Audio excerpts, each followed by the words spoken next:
ගඩගල පුර දලදා මැදුරේ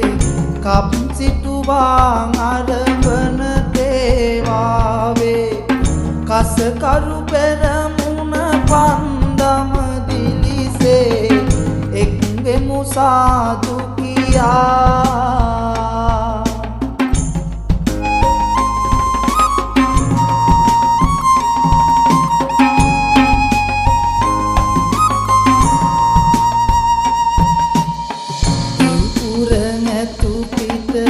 කරඬුව තැබුවේ නැට්ටුව තාලෙට